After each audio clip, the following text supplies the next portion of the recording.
Hey everybody, this is Kenny E, Black Iron Tri, and welcome to this week's Fearless Friday, where we're going to talk about winter gear and riding in the cold.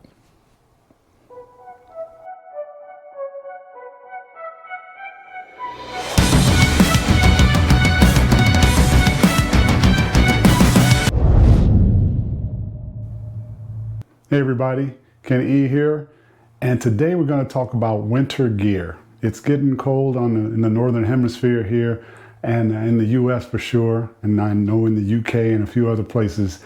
And some of us might be used to riding in the cold and prepared for that. So you might remember a few Fearless Fridays ago, I put out a video talking about how inexpensive it is to get into the sport, at least to start. Now that I know all of you have jumped right in and you're all raring to go, that you don't want to let the winter stop you. I say that a little bit in jest, but I was trained in cycling by a great group up in Chicago called IA²R. Don't ask me what it stands for. I'm not allowed to tell you.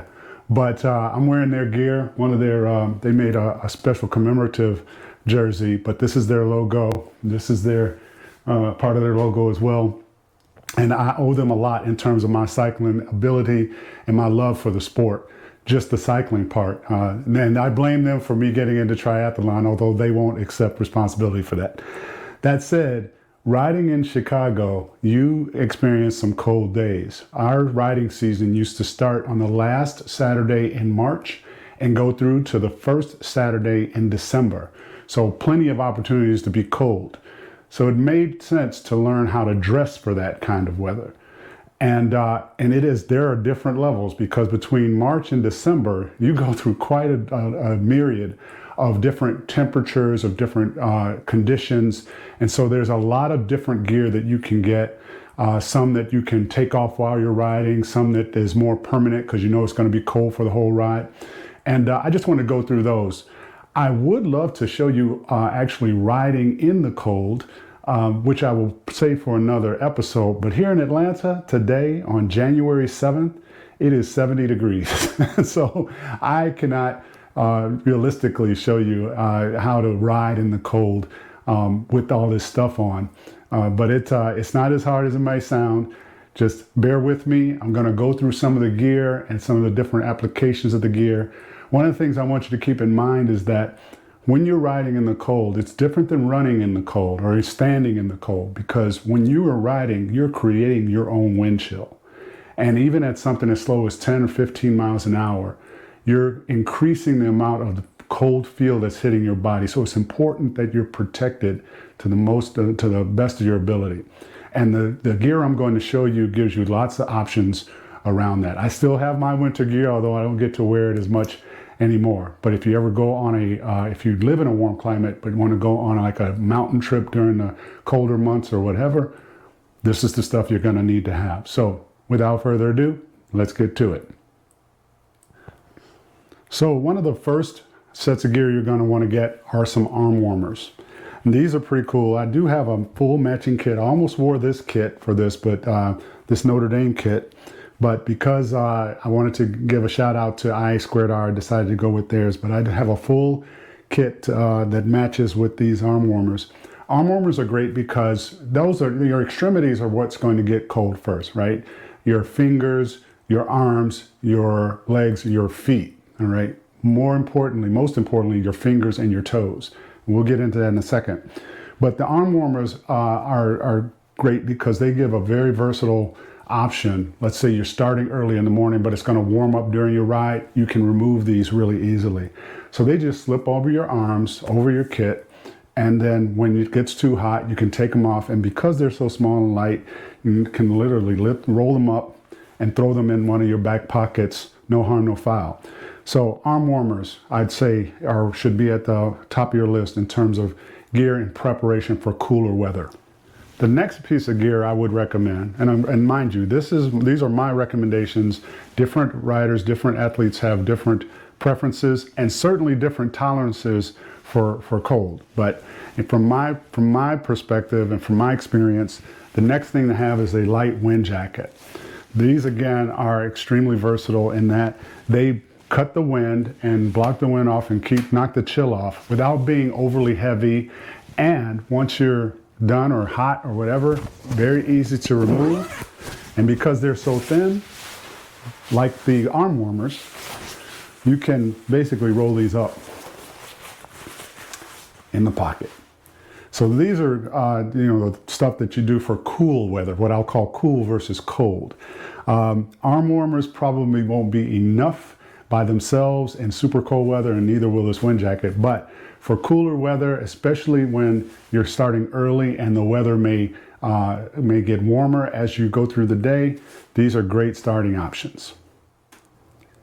The next thing you want to think about are your hands.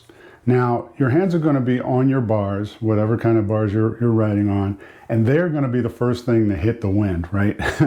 And I'm here to tell you that even if it may feel decently cool outside when you get on your bike, that once you start moving, if it's cold enough, that wind chill is going to start cutting. There's different levels of gloves, let me say. These Nike gloves that I have are really, I just use those for running. These don't do much on a bike in cold weather. I just wanted to show them to you. They're great for running in the cold, but for when you're going to be creating your own wind chill at 10 to 20 miles an hour, these don't do much. These thicker gloves, and these are made by Ankier. There's all kinds of different kinds. They're a little better, but I'll be honest with you. When it's cold outside, the wind will cut through these as well, and your fingertips will get a little chilly. There is another option that I swear by if the weather is super cold. These are my favorite winter riding gloves. They're called lobster claws, and I've got some Azumi Pearl, I think, or Pearl Azumi, I forget whatever you say, the IP. And I'm not really stuck on telling you the brand names here because, again, these are all my opinions, and I'm not sponsored by anybody. So these are Botringers, I believe. These are fantastic. They do a great job. And although they're not much thicker than the heavier gloves I just showed you, the difference is your fingers stay together inside on a couple of the hands. So you put your hands in and this is why they call them lobster claws. But what's really keeping your fingers warm is the fact that they're next to each other in the pinky and ring finger and the first finger and middle finger. That's what's really keeping your fingers warm, all right? These work great. They're almost too hot if it's not really cold outside. I recommend these for really cold riding weather. They work fantastic. I can ride pretty long and not worry about my fingers, but we've got something to back that up as well. Here we have hand warmers, and you can't go wrong with these. You can buy them in boxes at the hardware store, or you order them off online. They're fantastic. They last for, I'd say, maybe 8 hours. They are activated by the air, so once you cut the package open, you squeeze them in your hands and throw them inside your gloves. They work really well. There are some toe warmers too, which I'll show you a little bit later, but these, I recommend these. Even if you don't wear them while you're riding, they're great to have as you either take a break or finish riding to warm up if your hands are cold after a ride. So having a bunch of these just as a backup is fantastic. So we're going to do cold weather riding, get yourself some hand warmers. So now we're going to move to the lower part of the body, and here we're going to start talking about layering. All right. So these are an underlayment, a very base layer is what they're called. Base layer set of pants that you put over your riding shorts. The reason I say put them over is because, as I'm sure you've probably heard by now, and if you haven't, I'll share it with you. You're riding with your padded biker shorts or your kit. There should be nothing between this and your body, right? You do not wear underwear while riding long distances or what have you. You can try it. You won't want to try it again after you do. There's a reason that these are made the way they are. There's no underwear. This is men and women. No underwear between you and this. So these should always be what's against your skin, as well as, of course, the chamois cream to keep things nice and smooth down there and cool and not chafed. We don't want to chafe down there. So these should always go underneath. Over those, you can wear a base layer. And this base layer is super thin. I use what's called 32-degree heat. I hope you guys can see that. 32-degree heat. They make really good base layers and overlayers and whatever. They also make a cool, they have a cool line of wear as well.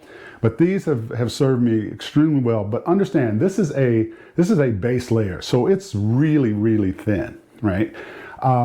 These are not necessarily made to wear by themselves. You can make sure you got your biker shorts on, because I have had the misfortune of riding behind people who are just wearing these over basically nothing, and it's not pleasant. So just make sure that if you're wearing these by themselves, have your biker shorts on, just out of courtesy for the people who might be riding behind you. But they're really meant to be the first part of a layered system in colder weather. All right. Again, 32-degree heat. And let me show you the top to these as well. And here's the base layer that goes with that. Again, the 32-degree heat brand. The difference with the base layer, at least for me, the difference with the base layer of the top is that I wear it under my jersey. So unlike the base layer for the bottom, which I wear over my riding shorts, cycling shorts, I wear the base layer for the top over. Again, it gives you some flexibility if you need to peel off some layers later on. But again, this is super thin and can be worn by itself pretty easily. You know, again, it doesn't knock off as much cold as like the arm warmers would as far as your arms are concerned. But the rest of your body, and again, they make really good stuff. I really like their brand and wearing these. Right, so those are base layers. The reason they're called base layers is because the idea is that you're going to wear something over them. So I'm actually going to put this stuff on and let you see what it looks like. So here you can see I've got on the base layer. I've got my base layer top under my jersey and my base layer bottom over my cycling shorts. And I'm having like flashbacks because I feel like I'm getting ready for one of those cold Chicago rides. So this is where I start on a really cold ride. Have I gone out just like this? Yes, but just frankly speaking, this underlay, this base layer is really meant to retain heat inside of whatever you're putting on over it. And it works really, really well. When I am dressed in this kind of gear with stuff over it, it's very hard for me to get cold unless we're riding a ridiculous. I think the coldest that I rode with IA²R. I think I sent them a picture of it recently. It was 8 degrees Fahrenheit, not including wind chill, 8 degrees Fahrenheit. It was the last ride of the season. It was scheduled to be maybe a 15 or 20 mile ride. We did 8 miles before everybody said it. We're done. We couldn't handle it, even with all of our gear on. And I'm only wearing half of what we had on. I'm going to show you the rest of it here in a second. But again, this is how I roll with a base layer. So we've kind of touched on the top, and we've touched on the legs, and we touched on the hands. One of the things we need to talk about now is the feet. Now we're going to build on this. This is all kind of building up, not in any particular order, but wool socks, full stop, not cotton, and not whatever fancy stuff your team has come up with if it's cold outside. Get some nice wool socks. I use Dickie. There are different brands out there.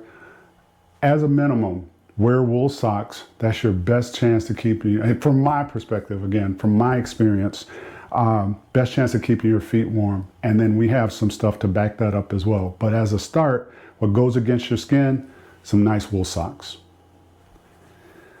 So in terms of what goes over the base layer, there's a couple of options. The thinner option, again, it depends on your tolerance for cold and how cold it is outside.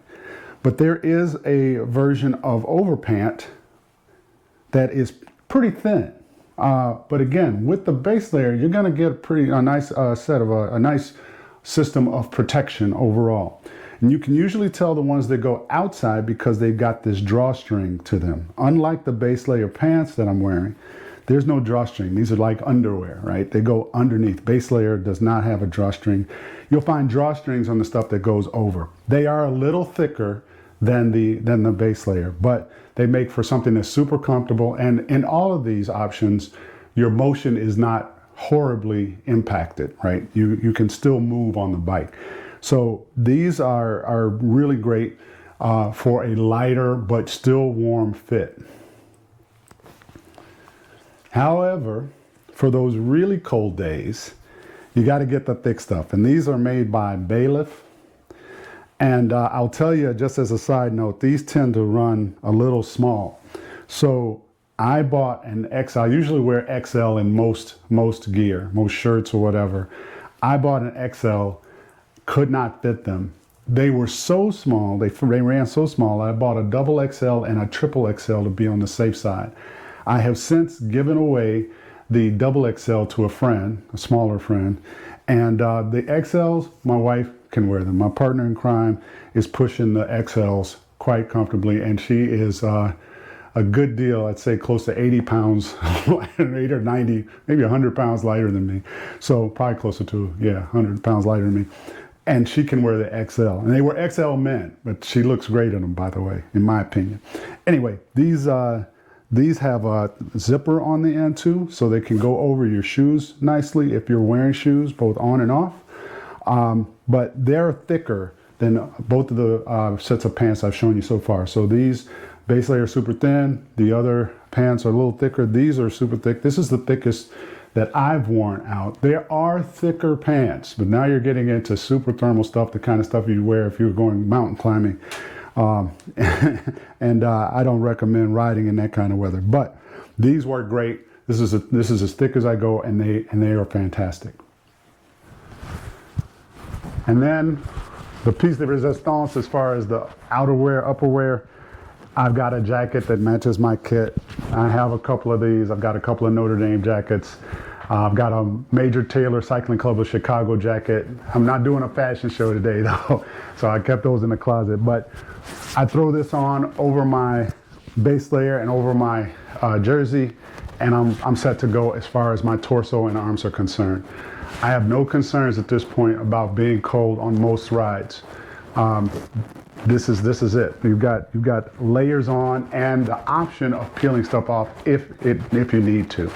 But if I've dressed this warmly, it means it's really cold outside, and I expect it to be cold for the entire ride. Just a word of warning: you will sweat in this stuff. Keep that in mind as you layer up, okay? And as you stop your ride, try to get inside as quickly as possible, because that sweat doesn't care that you're not moving anymore, and that cold air is going to take its toll. All right, few more things to show you. We're going to focus on the feet. So I mentioned to you there are also toe warmers, and these are super cool. They usually come in a pack of 2, just like this. And the way they work, again, they're air activated, but they actually come with adhesive on the back, and they stick to the bottom of your sock. Without question, when I'm riding in the cold, the parts of my body that suffer the most are my fingers and my toes. Where you want to be is that you don't feel anything. Not that you feel heat, because you will feel heat when you first put these on your toes, but when you're outside riding the cold, the goal is to not feel anything, to not feel heat, but certainly, more importantly, not feel cold. So when I don't think about my toes because I don't feel anything down there in terms of cold or pain or whatever, I know that the toe warmers are working, and they work great. Word of caution, it says so on the package, but I'll just say you don't put these directly on your skin. They go on your sock. They adhere to your sock so that you can slip your foot into your shoe and go from there. The next level of protection for your toes are toe covers. These also work fantastic. Using them with toe warmers, it should be pretty cold, because these do a great job of blocking the wind. That's really what's making your toes cold. It's all about the wind chill hitting them. Once you put these on, you got pretty good protection on what's otherwise a pretty ventilated toe. So I'm wearing one on this foot already. I put it on. You can see it's got a hole in it that goes over your cleat. So, and you forget you have them on. Again, this is another case of you don't want to even think about them. One thing I will say is that if you wear them a lot, they do wear out quick because you're using it. I mean, they're made of just material, neoprene or whatever, and you're clipping in and out, and you're stopping, and putting your foot down on the ground. But they last pretty long, and as far as maybe 10 or 15, 20 rides. And you'll appreciate them for every one of them. So, and they're not super expensive. So I'd highly recommend investing in some toe covers if you're going to be doing cold weather riding. And so the last footwear I'll show you are the boots, the cycling shoes, or cycling boots, if you want to call them winter boots. These cover the entire front part of the shoe. They Velcro in the back. They cover the top of your ankle. Serious business. This is about, riding in some really cold stuff. Generally, if I'm wearing these, I'm also wearing toe warmers. I am not wearing the covers. These do not go under the boot. The boot does more than enough by itself rather than having a toe cover. So the toe covers would exit and you'd use just the boots. The boots are a little bit more expensive than toe covers, obviously, but they last longer and they do a fantastic job if you're going to be riding in really cold stuff. So last but not least, we'll cover head coverings, all right? So your helmet obviously is built to be as ventilated as possible, but that may not be what you want on riding day. Again, extremities are what's important. And so you can go with something as light and simple and easy and flexible as just some ear covers. Better than the earmuffs in that they fit nice and aerodynamically, and they do a great job of keeping the wind off your ears for a bit. And this is for cooler weather where your ears might get cold before your face and the rest of your body does. For a little more face covering, these are, I don't even know what you call these, mask or whatever. I should probably look the name up, but you get the idea. These are super simple to put on. Here you can, hard to talk through though. You go over your face, your nose. This little neck part can go inside your jersey for a little extra protection up here around the neck.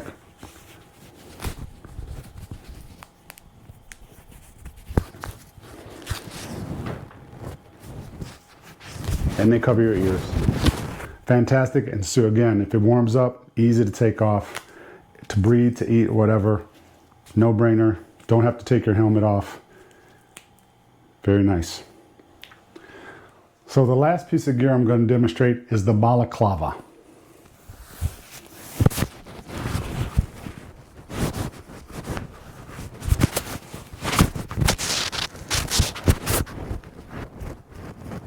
And as you can see, we get it all. Get ears, get the top of the head, get the neck covering. And then once you throw on your sunglasses,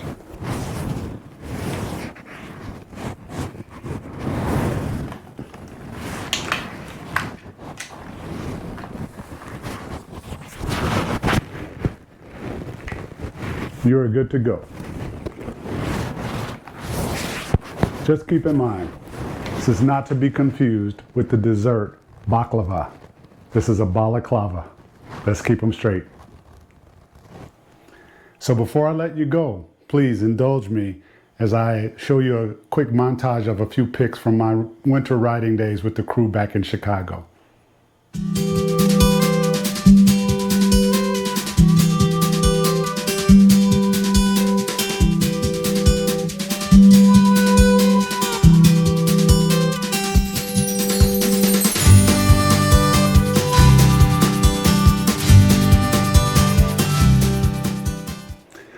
So that's it, folks. I just wanted to cover from a pretty high level what you would consider if you're going to do cold weather riding. These are some of the options and items I would highly recommend.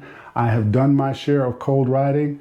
Living in Atlanta, I will tell you, they joke about your blood thinning or you're getting used to it. It's all relative.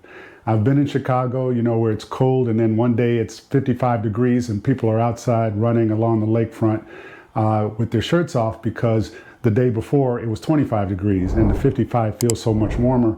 At that same rate, down here in Atlanta, if it, it's usually 80, 85, 90 degrees, and then one day it's 60, it feels like it's freezing outside. So I've definitely lost a little bit of my cold chops living down here in Atlanta.